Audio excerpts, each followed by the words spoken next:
Mga minamahal, tayo po ay nasa ating mensaheng buhay na ating pagbubulay-bulayan sa umagang ito. Ang ating pong lesson ay pinamagatan kong The Lesson of Humility. Tayo po ay manalangin, dakilang Diyos, kami po ay nagpupuri, nagpapasalamat sa iyong katapatan at pag-ibig sa amin.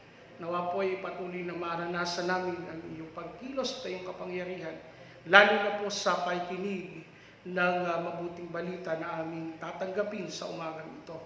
Kumilos ka po, Ama, sa buhay ng iyong mga anak, lalo na po ang iyong mga salita na makapangyarihan, na patuloy na mangusap sa kanila, magbigay ng kaliwanagan, hamon, pag-asa, lalo na po sa panahon ito. Panginoon, naway ito'y maging spiritual food or nourishment sa aming buhay upang kami ay patuloy na lumakas at maging matapang, maging matatag sa laban ng buhay. Ito po kami panalangin sa matamis na pangalan ni Jesus na aming Panginoon at dakilang tagapagligtas. Amen. Mga minamahal, yung ating pong pag-aaral sa biyaya ng Panginoon, ito po ay pinamagatan natin The Lesson of Humility o yung humbleness. No? So, mga kapatid, ang Biblia po ay tunay na nagpapaalala sa atin na tayo po ay maging mapagpakumbaba. The Bible is very clear, to be truly great, you and I must be humble. Ano po? Naniniwala po tayo na itong aral na ito, even yung mga alagad, nagtatalo-talo kung sino yung pinakadakila sa kaharian ng langit. Alam niyo mga minamahal, ito ang problema ng marami sa atin yung pong madalas, kapag tayo po ay nagtatagumpay na, o nagpapala na, hindi na tayo nakatungtong sa lupa. Yun po ang struggle ng marami sa atin, lalo na po kapag talagang proud na tayo sa ating mga sarili. The proud heart focuses on failures of others. Yung mataas na puso, tinitingnan lagi yung pagkakamali ng iba. Humble heart is overwhelmed in their own spiritual need. Yung mababang puso ay ang nais niya lamang ay yung siya ay mayroong pagnanais na yung kanyang spiritual na pangangailangan ay matugunan. The proud heart is critical and fault-finding. Yung mga matataas na tao, naghahanap yan ng mga mali. O yung laging fault-finding, lagi silang naghahanap ng mali ng mga tao, o sila'y perfectionist. But the humble heart is compassionate and forgiving. Yung mga taong mababa ay marunong magpatawad yan at mapagmahal sa kapwa. Hindi yan nagtatagal, nagagalit man o nagtatampo pero hindi niya pinagtatagal. The proud heart is independent and self-sufficient. Gusto niya, siya lang sa kanyang pananaw, kaya-kaya niya, sa sarili niya. But the humble heart is dependent and recognizes the needs of others.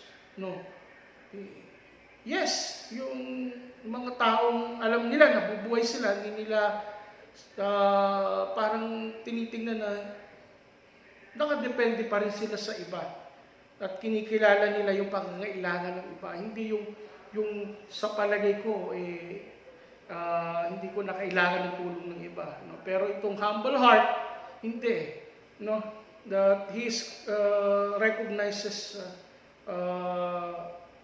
dependency to others and the needs of others. The proud heart wants to be proved they're right. Yung mga taong matataas, gusto nila, lagi sila tama. At the humble heart is willing to yield the right to be right. May mga taong mababa ang puso, kahit tahimik, kahit na tama sila, Mananahimik yan, hindi yan basta-basta kikibo. At hintayin na lamang nila kung sila may bigyan ng pagkakataon na mapatunayan ang kanilang karapatan. Yung hindi ka basta impulsive mo. Kasi may mga tao na masyadong, kahit mali na sila, pinapatunayan nilang tama sila. The proud heart claims their rights, no? Yung mga taong matataas sila yung mga kapatid, mga minamahal, parang sila yung lahat may karapatan. No? Yung humble heart yields their rights. Yung mga tao namang mababa ay nagpapaubaya, nagpaparaya sa kanilang karapatan. The proud heart desire to be served and to receive. May mga tao gusto lagi na lang sila ang mga kapatid yung pinaglilingkuran o sila yung tumatanggap. Kaya sabi nga sa Bible, it's greater than to give than to receive, di ba? And then the humble heart desires to serve and to give. Yung mga taong mababa ang puso, ang kalooban, ay handa silang magbigay. Yung sabi nga hindi lang sila getter, kung hindi giver. Ganyan po ang mga bababa ang kalooban. Hindi na sila nag-aasaw na sila ay bigyan, kung di sila po ay magbigay naman sa iba. Sabi yung compantry natin, mga kapatid, ba't ba tayo nagbibigay? Ba't ba tayo tumutulong? Hindi dahil sa nais natin tayo ay bigyan. Although may nakalagay, pero lang siguro yan, parang kung sino ang willing. Pero ganun pa man, tayo nagbibigay pero hindi tayo nag-ahanap ng kapalit. Kung willing sila na magbigay, di salamat. Pero necessarily, nire-require natin sila magbigay. May kakayanin lang naman.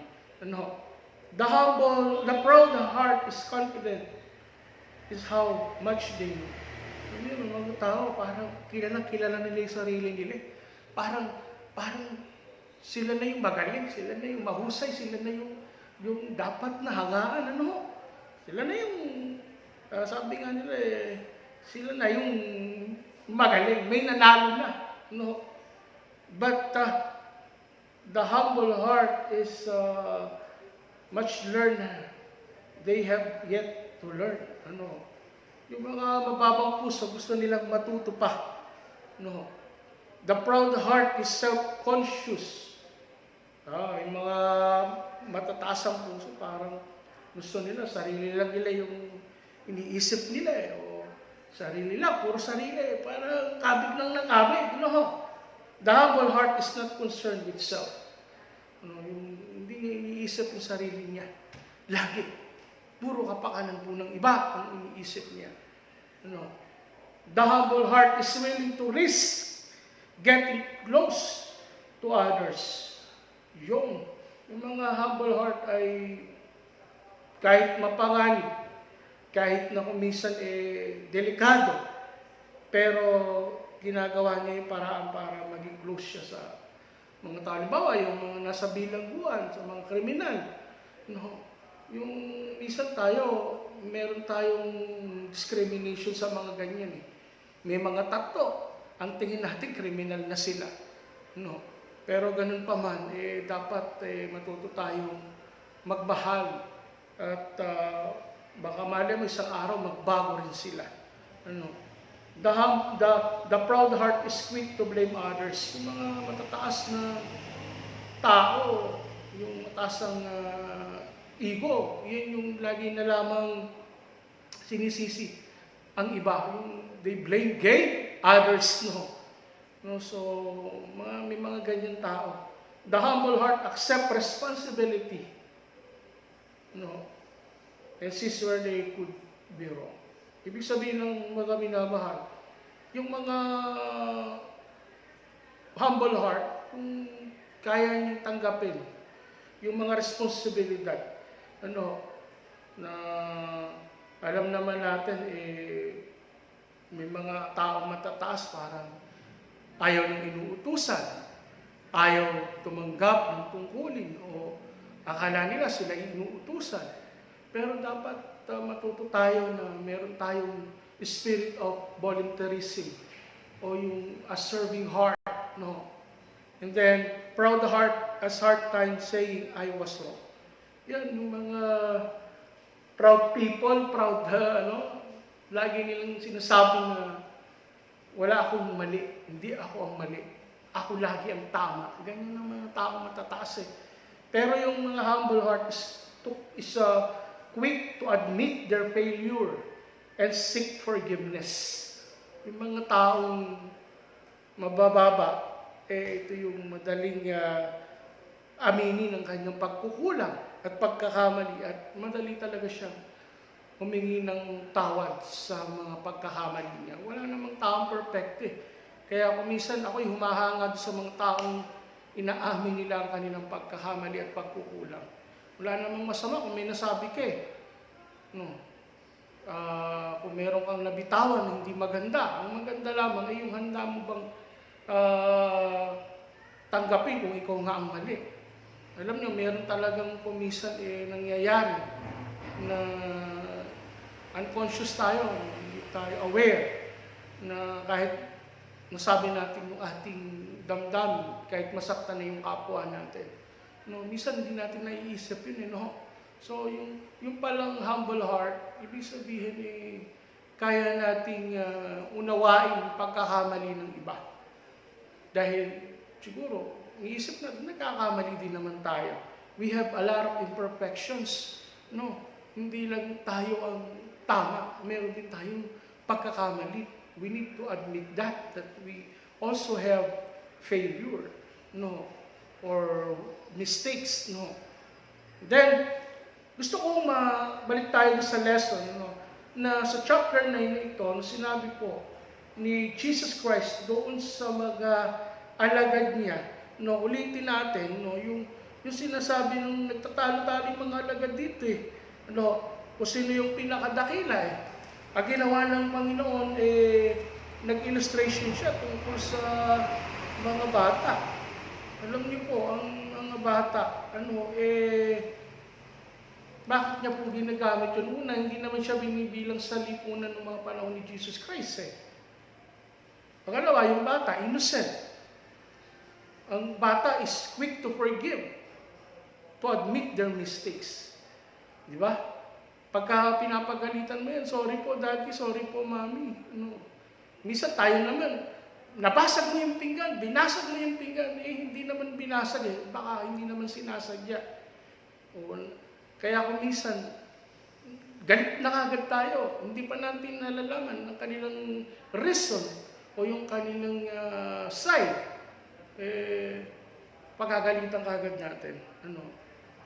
May ganyan no? Nakabasag ng pinggan o baso, hindi naman sinasadya.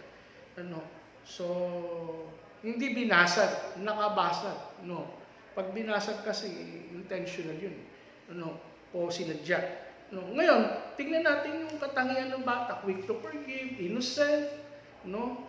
Parang hindi naman siya yung tipo na nagtatanim sa kapwa. Hindi siya proud, no? Sa sarili niya na siya ay yung ganon, yung siya ay katulad natin mga magtanda, parang proud na proud tayo sa sarili natin. No, yung bata, makakalimutan din yan. No, hindi yan masyadong naghahanap ng recognition. Hindi katulad natin mga magulang. Sabihin natin, anak, kailangan ma-honor ka, maging valedictorian ka, labanan mo yung kaklase mo na magaling. Dapat, labanan mo yun, dapat matalo mo yun, di ba? Minsan yung mga anak natin nagiging subject na ganyan eh, no, na sila ay competition, yung kanilang academic excellence lalo na. We need to learn that, no. Minsan tayo po ang nagiging dahilan kung bakit sila ay nagiging proud sa sarili nila. Kaya nung isilang ang bata di ba, hubad, wala, parang inosente, kakawag-kawag lang. Ibig lang sabihin talagang ang bata ay malaya kung ano ang gusto niyang gawin, di ba? Nung siya ay lumabas sa mundo, walang humahawak sa kanya, siya ay nagpapapagpag at gumagalaw ang buong katawan niya, ibig sabihin, freedom. Kasama yun. malaya niyang magawa ang mga bagay-bagay. Kaya kung minsan tayong mga tao, minamanipulate natin ang ating mga anak. Minsan nga, sabihin natin, pag di ka ng honor, hindi ka nag-top sa klase, wala kang baon, hindi ka makakakain ng Jollibee or wala kang reward pag hindi ka nag-top sa klase. May ganun, no? Diba? Minsan may mga ganyan mga magulang, no? So, anin na natin yan, baguhin na natin yan mga kapatid. Dapat matuto tayong turuan natin ang ating mga anak na maging mababa ang kalooban, not to twist their values. Pag tinwist natin ang values ng bata, lalaki sila, na proud sila sa sarili nila, hindi sila matututong maging mababa ang kalooban. Ano po? Lalo na tayo mga Kristyano. Katulad nga po, ng tinuro ng ating Panginoon, the ultimate demonstration of humility, sa verse 30 to 32, babasahin natin, na sabi niya rito, umalis sila, nagdaan sa Galilea, ayaw ni Jesus na malaman ito ng mga tao. Sabihin, ayaw niya malaman ng mga tao yung kanyang whatever, no? Sapagkat tinuturuan niya ang kanyang mga alagad, no? Sinabi niya, anak ng tao ay pinagkanulo at papatayin, ngunit muling mabubuhay. Sa katong araw, hindi nila maunawaan ang sinabi niya, ngunit natatakot naman silang magtanong sa kanya. Ibig lang sabihin mga kapatid, yung Panginoon hindi masyadong broadcast eh. Kung meron man siyang ginagawang mabuti, ayaw niya na ipaalam yun. Basta he keeps silent, no, or silence ba, no? Hindi siya masyadong nagpapagaling ako, makapangyari, anak ako ng Diyos, na dapat yung ganon, binubad niya kayong kanyang pagiging Diyos eh, no? At ayaw niya maging proud, no, sa kanyang sarili. At isa pa, nung nakita ko dito, yung sinabi ng Panginoon na dumating sila sa Capernaum, na sila'y nasa bahay, na tinanong sila ni Jesus, mga alagad, ano ba ang pinagtatalunan nyo? Nagtatalo-talo yung mga alagad eh. Hindi sila kumibo sapagkat ang pinagtatalunan nila kung sino sa kanila ang pinakadakila. Yun, kung sino daw sa kanila. Siguro si Pedro. Ako pinakadakila kasi ako yung dito mas malapit kay Jesus. O di kaya. O yung iba dyan, no? Ganun. Proud na proud, no? Kapag siya ay malapit sa isang politiko, grabe. No, kung si Jesus, tinawag ang 12 at sinabi, ang sino mang nagnanais na maging una ay dapat maging huli sa lahat at maging lingkod ng lahat.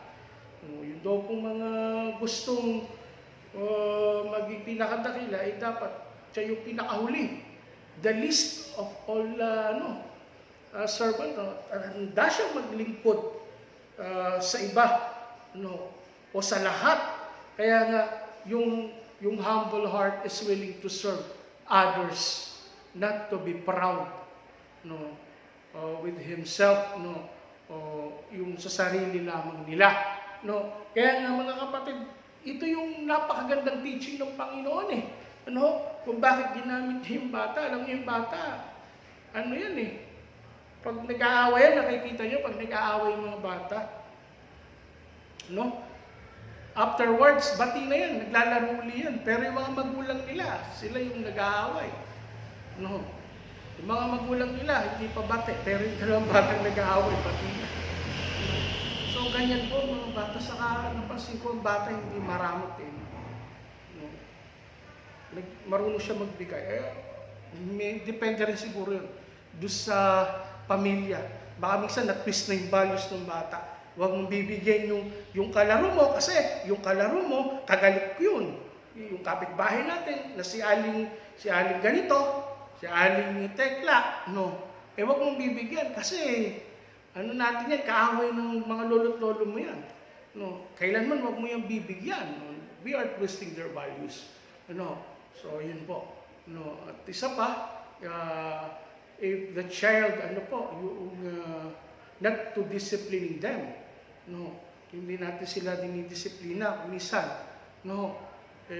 Dahil tinotolerate natin ang pagkakamali nila. Dahil may pagkukulang sila sa atin at may atraso tayo sa kanila, okay lang na hindi natin sila pagdisiplinahin. Pero Ang bata, pag dinidisiplina yan, natututo yan. Ina-admit niya ng kanyang pagkakamali, hindi katulad natin matatanda. Kaya nga, ang Panginoon gumamit siya ng mga bata. Dahil alam niya, ang bata ay hindi proud sa sarili, hindi mapagmataas, mapagmalaki, kung hindi handa siyang tanggapin ang kanyang pagkakamali. Di ba kapag pinapagalitan natin yan, tago lang ng tago yan, opo mami, opo daddy. Di ba? Sorry po, sorry po. No? Dapat, no? Papaluin. Ang problema, humingi na nga ng sorry. Sasaktan pa natin. No? So, ang mga anak naman kayang-kaya umamin yan. Basta may pagmamahal ang ating disiplina. Ano po? And then, yung demonstration of humility, yung hindi masyadong proud sa sarili, katulad ng mga apostol na tinitingnan, sino yung pinakamagaling, pinakamahusay, sino yung pinakadakila sa kanila. Pero ang sinasabi dito ng Panginoon, maging katulad lang kayo ng bata, kayo na ang pinakadakila. Sa verse 37, sabi niya dito, o 36, di ba? To 37, tinawag niya ang isang maliit na bata at pinatayo sa harapan nila. Pagkatapos, kinalong nito at sinabi, sinabi so, parang illustration. No, at sinabi niya sa kanyang mga alagad, ang sino mong tumanggap sa isang maliit na batang tulad nito, alang-alang sa akin, ay tumanggap sa akin, ay tumatanggap sa akin, at sino mang tumanggap sa akin, hindi ako ang kanyang tinanggap, kung hindi ang nagsugo sa akin. Mga kapatid, no, napakalinaw po. Kinalong niya ang maliit na bata at sinabi niya, ang sino mang tumanggap sa isang maliit na batang tulad nito, no, ay tumanggap sa akin. Alam niyo, di ba, naalala niyo noon, yung mayroong ministry ang Panginoon, nakakagulo yung mga tao, may lumapit ng mga bata, tapos inawat ng mga alagad, pinaalis, no? Pero inaano na sila ng Panginoon, huwag na silang hadlangan sapagkat sa katulad nila, ang kaharian ng langit. Sa Matthew yan Matthew, hindi ako nagkakamali, Matthew chapter 18, basahin niyo po yun. Sino yung pinakadakila? No? Ang sabi rito sa verse, chapter 18 ng Matthew, verse 4, ang sino mang magpakababa na gaya ng isang bata ay siyang pinakadakila sa mga pinaghaharian ng Diyos. Ang sino mang tumanggap sa isang batang ganito dahil sa akin ay ako ang tinatanggap. Napakaganda po, sabi dito, ang sino mang magpakababa na gaya ng batang ito ay siya yung pinakadakila. Yun yung pamantayan ng Panginoong Diyos para tayo'y masabing pinakadakila, kailangan talaga nating maging katulad ng isang bata. No, kaya minsan, yung prayer natin, mga kapatid, ewan ko yung prayer natin hindi tumatalbog-talbog lang. Yung prayer natin parang walang power. Yung prayer natin parang hindi ganun ka, alam niyo yun, ka-effective. No? Siguro, infected tayo ng maraming virus of sin. Hindi lamang virus na umaano ngayon sa ating buhay, nagpapahirap yung COVID-19 kung hindi virus of sin. Kasi sabi ni John Maxwell, one of the prayer killer is the unconfessed sin. Yun. Ang bata kasi madaling magpatawad yan Parang wala silang, inosente sila sa mga kasalanan. Kaya sila hindi ganun kaanong magpatawad o katagal magpatawad. They are quick to forgive, to admit their mistakes or their failure. So, ganun po, At kaya nga yun ang demonstration ng Panginoon tumulad sa isang bata. Pag tinanggap natin sila, kinilala natin sila, na maging katulad ng isang bata, tayo pinakadakila sapagkat sa katulad nila ang kaharian ng Diyos. Secondly, Christ exposing their lack of humility. Alam nyo, minsan malungkot isipin na kuminsan walang nagsasabi sa atin na tayo ay mayabang, tayo po ay, alam nyo yun, yung pinagpala lang ng konti, kala mo, kanya na ang buong mundo. No? Why God bless you? Because God wants you to be blessing to others. Tandaan niyo yan. Kaya kung minsan tayo pong mga Kristyano, hindi tayo thankful, no? Masyado tayong proud sa sarili. Akala natin, pinagkatiwalaan tayo ng Panginoon ng maliit. Kaya akala natin, sa atin na ang buong daigdig. Pinahihiram lamang tayo ng Panginoon. Tandaan nyo yan. Pinapahiram lamang po tayo, hindi po sa atin ang daigdig, hindi po sa atin ito. Ang mundong ito, ang kalakas at kalusugan, kung ano mang pinagkakatiwala sa iyo, pamilya mo, yan ay pahiram lang sa iyo ng Panginoon. Hindi mo yan pag-aari. Kaya mga kapatid, wala tayong dapat ipagmalaki sa Panginoon. Kaya minsan wala naman nagtutuwid sa atin eh. Yung pastor nga, pag tinutuwid tayo sa ganito masama pa siya. No, napapasama pa siya. No, samantalang ito naman ang tinuturo ng banal na kasulatan, mga kapatid. Yung minsan dapat yata i-expose natin yan eh. Pero no names, no? Para matuto tayo doon sa ating mga mistakes, sa ating wrongdoings, and failures. Hindi dahil gusto natin sila ipahiya, kung hindi ma-expose sila. Minsan proud na tayo sa sarili natin eh. No? Parang tayo lang ang tama, tayo lang ang magaling, kaya na natin ang lahat ng bagay, hindi na natin kailangan ng iba. We are, mga kapatid, katulad po ng ating sinabi, na binasa kanila, that sometimes we are quick to blame others, or ano pa ba ang sinasabi rito kanina? Or sometimes the proud heart is recognized and appreciated. Yung proud daw ay gusto lang sila'y paglingkuran o serve them. Or proud heart is wounded when others are recognized, as parang nasasaktan sila. Or recognize sila'y, yung iba ay pinagpapala, yung iba ay tumatanggap ng pabor ng Panginoon, para sila ay naiingit, nasasaktan kapag merong pinagpapala na iba, lalo na sa trabaho. Merong ganyan eh. Diba, ikay Kristyano, trabaho mo to, magbago ka na, kapatid. Kung hindi ka ba nasisiyahan na yung kasamahan mo ay na-promote, hindi yung ikaw lang lagi. Hindi pwedeng lagi tayo. Hindi pwedeng lagi tayong magaling. Hindi tayo pwedeng lagi ang magaling, ang mahusay. Hindi tayo pwedeng lagi ang pinagpapala. Matuwa tayo, masiyahan tayo doon sa mga taong pinagpapala o sa kapwa natin pinagpapala. At kung ikaw naman yung pinagpala, may ipagpapala ka sa iba. Hindi yung pagka pinagpala ka, alam mo yun, parang ang dating alam mo yun, minsan para bagang ang tingin mo sa sarili mo, ikaw ay yung lahat ng pabor ng Diyos ay nasa iyo. I would like to be honest with you, mga kapatid. Habang ikay pinagpapala, dapat lagi mong itinutungtong ang iyong mga paa sa lupa. Mas lalo ka pinagpapala ng Panginoon. Sapagkat ang ating buhay sa daigdig ay maikli lamang. Sa daigdig nito, maikli lamang. Hindi natin pwedeng pagmalaki kung ano meron tayo, mga kapatid. Lalo na ngayon, maraming namamatay na mayaman. Kasi, alam niyo kung bakit nangyari to? Kasi marami nang yumabang eh. Marami nang gumaling. Ang gusto, nagpasan pa ang Diyos. Yung gusto ng Diyos, mag-reset eh. Alam mo sa computer, di ba kapag marami ng laman at re-reformat na, re-reset na. Kasi yung computer natin, ang dami ng alam eh. Hindi na siya pwedeng i-unlearn. O ayaw na talaga siyang tumanggap ng iba pang information or whatever. Bumabagal na siya. Minsan, kaya inalaw ito ng Panginoon just to realize that we have nothing.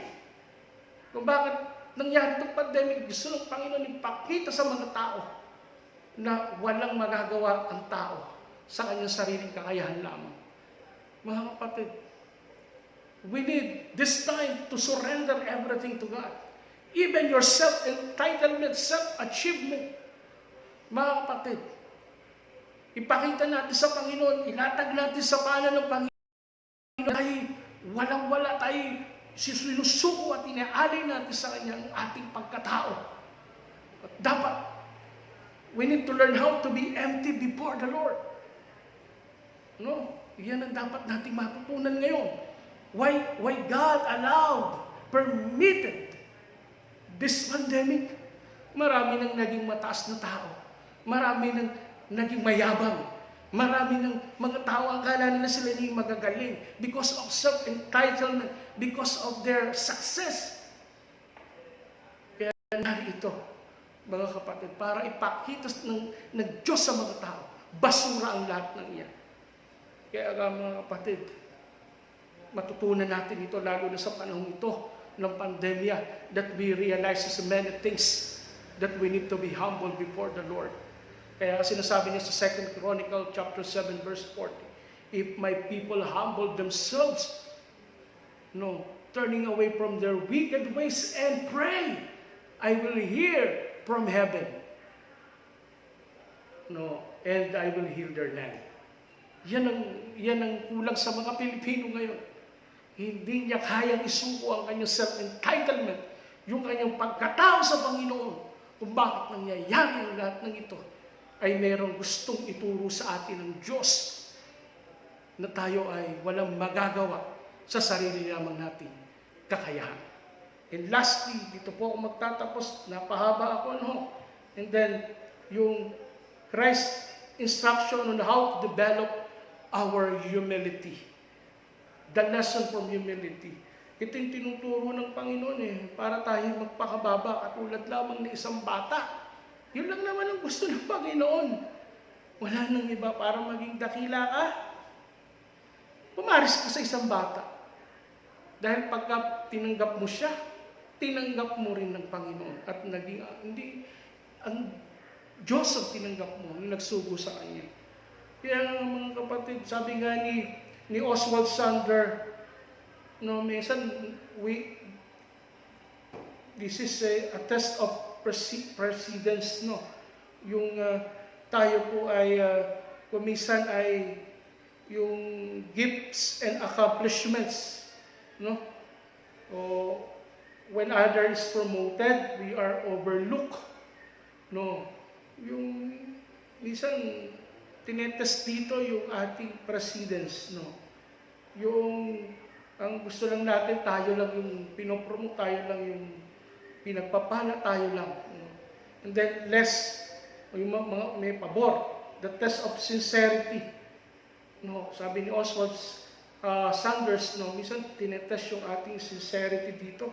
Mga kapatid, yung ating honesty or self-criticism.